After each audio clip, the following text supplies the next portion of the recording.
This month I was supposed to make a scripted video and failed, but I did play a lot of Pikmin 4, so let's talk about that instead.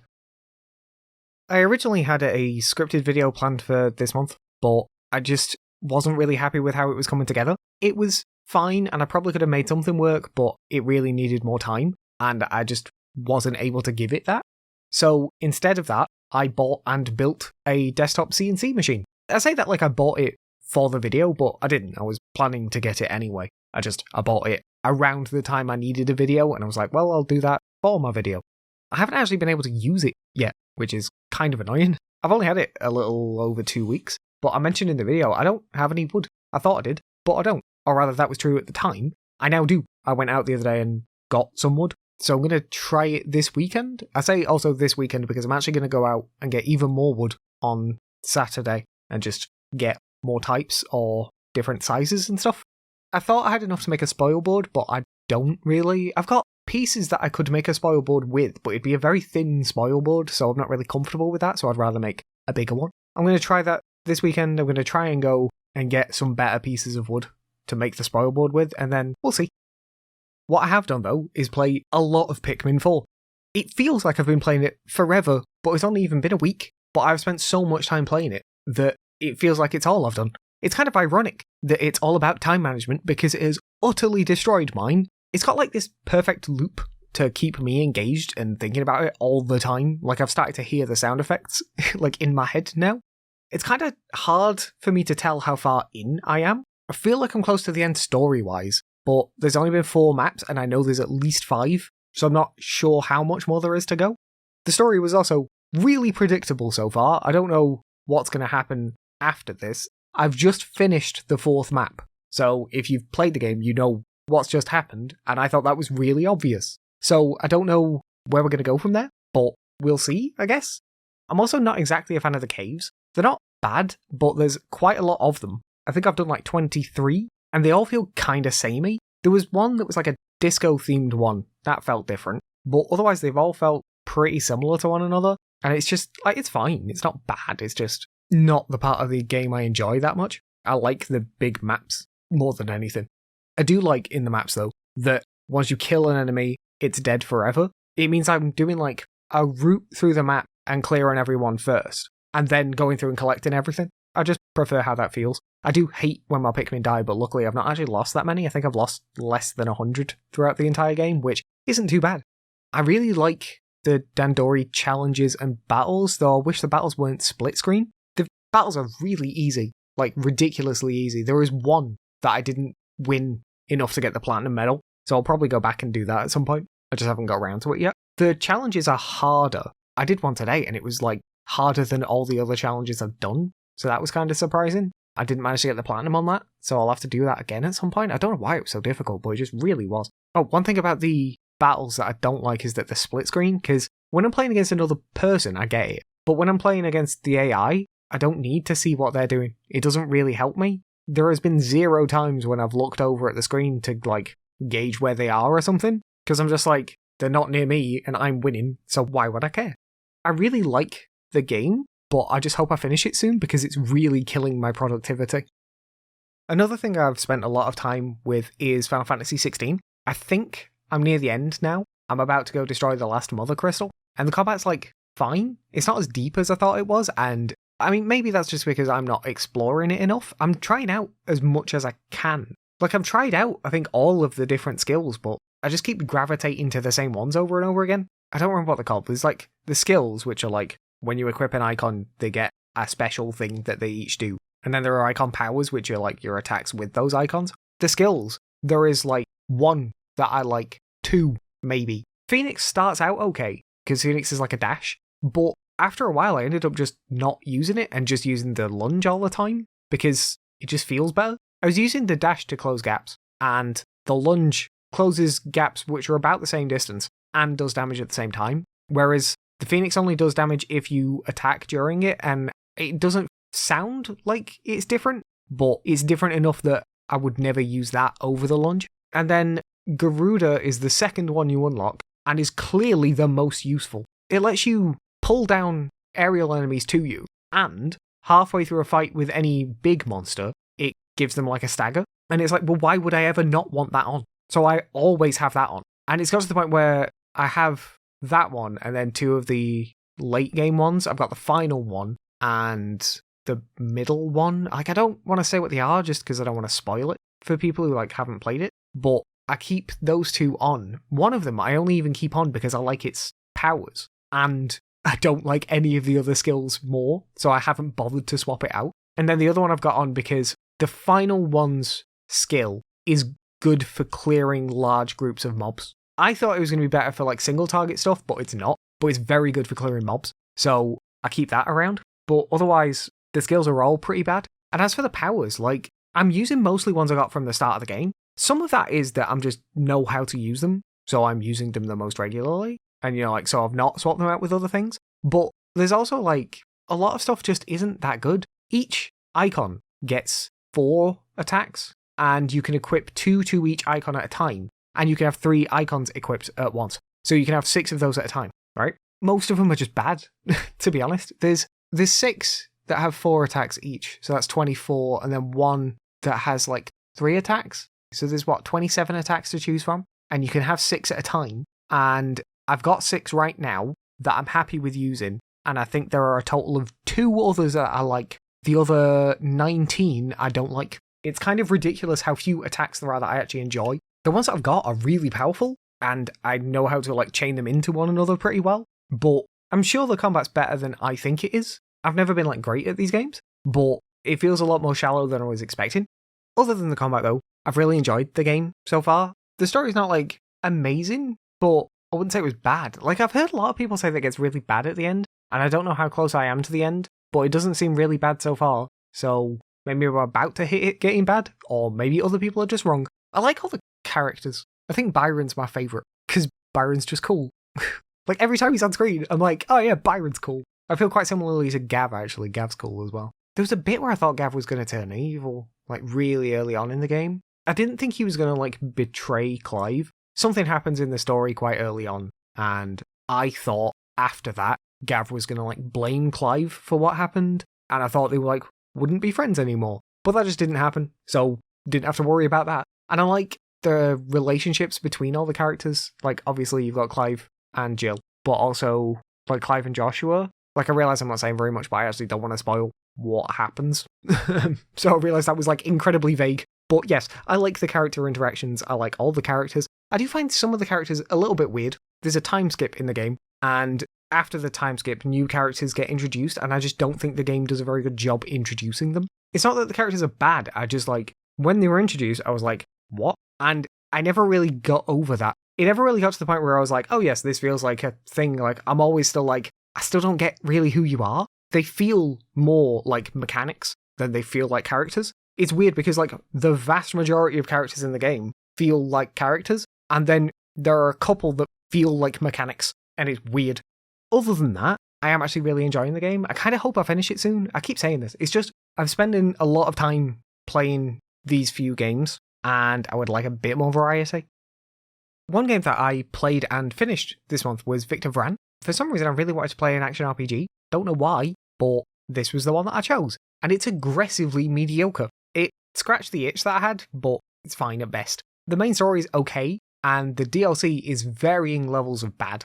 The main story is like, I don't even know, to be honest. Like, you go to a place looking for your friend, and then your friend is dead and evil, and then you have to free the city, state? I'm not really sure. I think it's technically a country, but it's not very big. And you free it and have to kill demons. It's fine.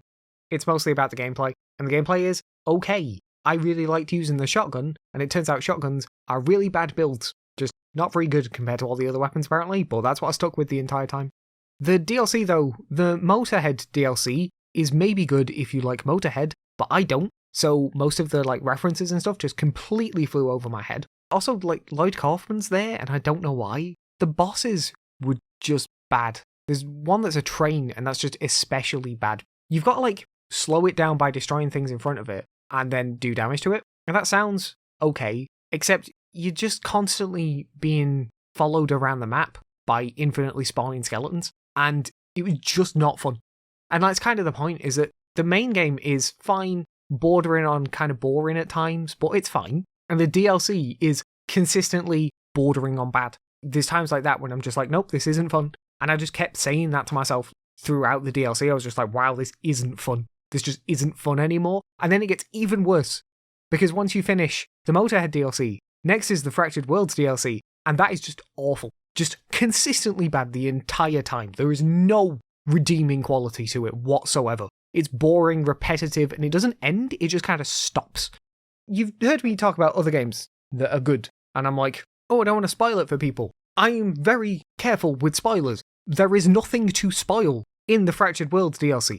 The story is, find a thing that's been broken into parts, and that is the entire story. The story doesn't progress from there. You just go through randomly generated maps until you defeat one boss in each of them, and then go to the next one. Eventually you get to the place where the part is, and then you get the part, you go back to the main map, and then just get told to do it again. And I think there's 20 of them, and the final one, you'd expect the final part of the DLC to be like a big deal, and what you do is exactly the same thing you've always done, and then it tells you the DLC's finished, and that's it. You don't even get like a cutscene or anything. You just get told, oh, I'm okay now. That's it. It just stops. I just very quickly got to the point with the Fractured Worlds DLC where I wasn't even like fighting the enemies. I would just run through the map until I got to the boss at the end and then kill the boss, because that was the only thing you actually needed to do. And the maps are all simultaneously completely random and exactly the same, because they use like 4 tile sets and they're all incredibly repetitive, and you just like seen all of this before. There's nothing interesting in any of them. It just isn't worth it. If you're going to play the game, play the main game. If you like Motorhead, maybe play the Motorhead DLC, and then never touch Fractured Worlds, and then that'll be fine. That'd be an okay experience. But, I don't know, it's okay, but I wouldn't say it was worth it. For my game this month, it was just another development update rather than a patch. I made more assets, and next month I'm going to put them in the world and then see what happens. What I mean is, like, I'm not sure how much more I want to make. I've made all the individual pieces I wanted. I've got to put them in game in the places where they make sense and then see where I'm going from there. I'm not sure what else I'll make. Maybe plates, things like that, like cutlery. So if I do decide to make those, then obviously I'll patch it even later away. But if I don't decide to make those, then next month there will be a patch with all the stuff in it. But we'll see. I completed 2 LPs this month, which is 2 more than I originally planned. Both of them were puzzle platformers as well, though they were pretty different in like style. Hue was fun, the controls were a little bit awkward. It's about switching colours to like solve puzzles, and sometimes it requires you to do that quite quickly, and the way you switch colours is by flicking the right stick in the correct direction. There were quite a few times when like my thumb just slipped off it and I died because of it. So if it was me, I would have put the menu on like one of the bumpers. Not a matter of like rotating through the menu using the bumpers, though I guess you could maybe do that, but I'm talking more like you hold down a bumper, it brings up the menu, then you flick and select the one you want. Having it be that holding the stick does it, it meant that like there were a number of times, like I say, where I'd like flick the stick and it'd either go not quite where I wanted it to, or I would like slip off it and drag it somewhere else or something like that, and it just kept causing problems for me. It's annoying because like there's quite an easy, in my opinion, fix for it. Because it's not even like the controller uses all of the buttons, it only really uses like 2.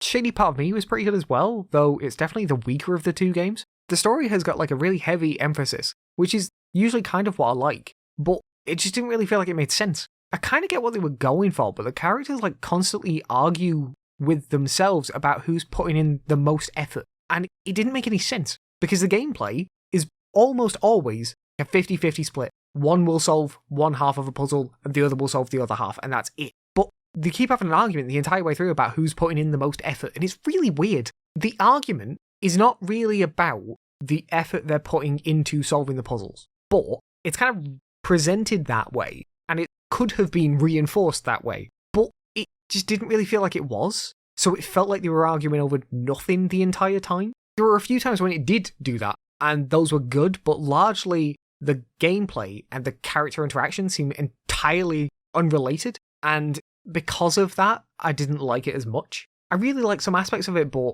it just kind of dragged it down for me.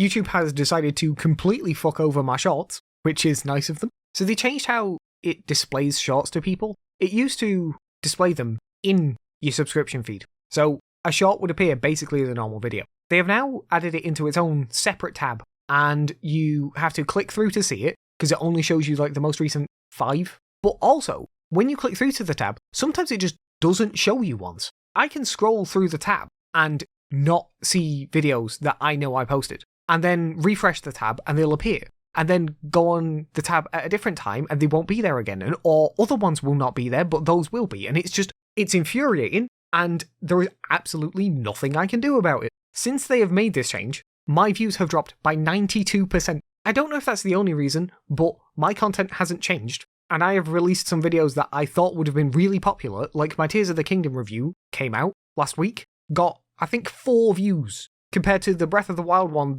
literally the week before, which got like 1,000, which that is actually pretty good for a single video for me. I get, on average, on the shorts, about 1,500 views a week. It averages out to about 6,000 views a month. And then, week over week, I've seen, like I say, 92% drop. Last week, I got about 1,500 views, and this week, I got 140 across the entire channel in total. Not a single video that I've posted since the changes happened has broken double digits. I think the most one of my videos has gotten since then is 4. And like I say, there's absolutely nothing I can do about it. So, great. The views are consistent on TikTok at least, and my Instagram seems to be going a bit better now. Like, it's still low views, but they're more consistent low, at least. I've always heard people who make videos complaining about, like, the way YouTube does stuff, and I've been making videos for so long, but they've never gotten views. So it never really felt like anything they did affected me, because I was always doing shit, so it didn't matter. But then the one time I was like, start doing okay, they make a change and completely fuck it over, and I'm just like, oh, what do I do now? Besides that, I've made some changes to all of my videos this month. Was it last month or the month before when I decided to get rid of intros? I think it was last month, wasn't it?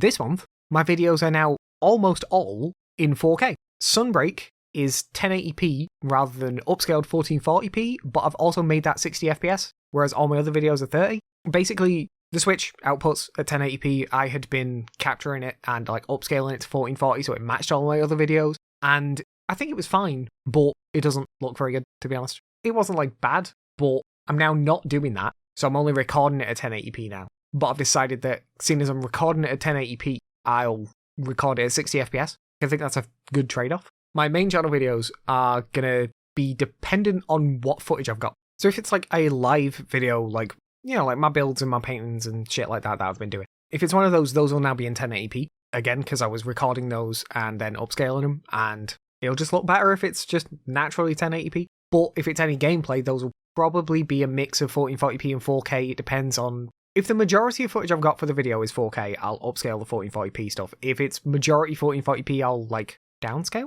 I know that's the right word, but it just sounds weird. I'll, like, downscale the 4K to 1440p, and then, you know, just see what I've got, what's the majority, and work from there. I've also remade all of my assets because of this. Not quite all of them. As of recording, I haven't done my stream assets, but I will have done those by my next stream, which is 2 days from now, so I need to do it tomorrow, basically. That's just because it all looks nicer now. Well, I didn't make them because it looks nicer, I made them to look nicer. You get what I mean. One nice thing is I can display way more information in the same amount of space now. 80 pixels on a 4K screen is the sort of recommended size for text, and I was using 80 pixels on a 1440p, so it looked huge. I've now kept the same 80 pixels, but at 4K, I can fit way more text in the width. So, weirdly, it will cut down on my render times a little bit, although my render times have all gone up because 4K is harder than 1440p. This is like, it doesn't really matter. I can also fit more stuff on screen when it's, like when I do my half hours where they show like what platforms the game's on.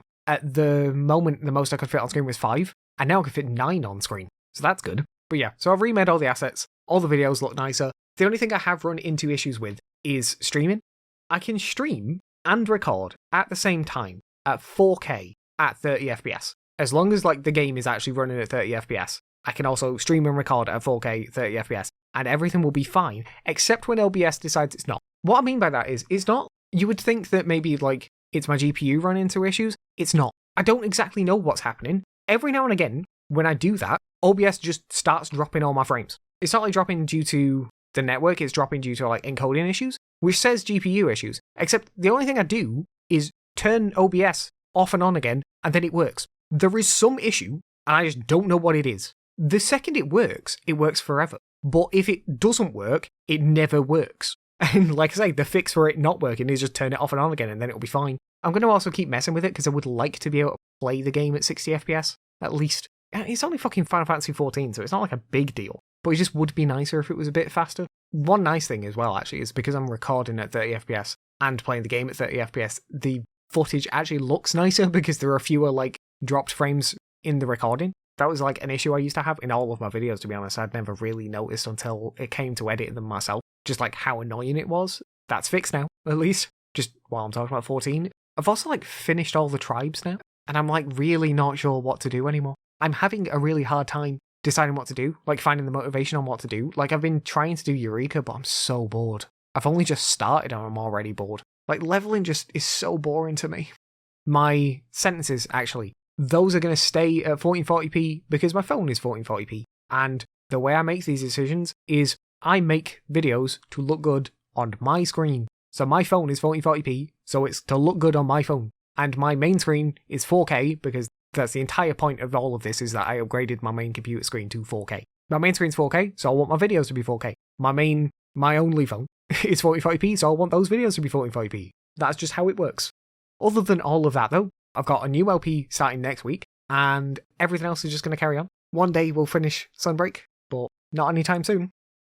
Special thanks to all of my patrons. You can join them over at patreon.com/Holden Gatsby, and for $1 a month you'll get to see what I'm working on early and get exclusive roles in my Discord along with other rewards I might think of. You can also just follow me there if you want to for free, as it's probably the best place to see all of my content as soon as it's available. There's links to the Patreon along with my Discord, Instagram, TikTok, Twitter, Twitch, and all the other podcast platforms in the description for this episode. Finally, don't forget you can email me using podencastby@gmail.com if you've got anything you want to say. Thanks for sticking around. Bye.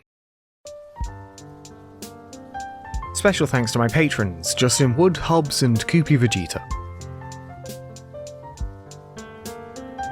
You can join my patrons at patreon.com/Holden Gatsby, check out my TikTok and Twitter @Holden Gatsby, and follow me on Twitch at twitch.tv/Holden Gatsby. Don't forget to subscribe to all of my channels. If you want more, you can watch my last video now, but if not, then thanks for sticking around.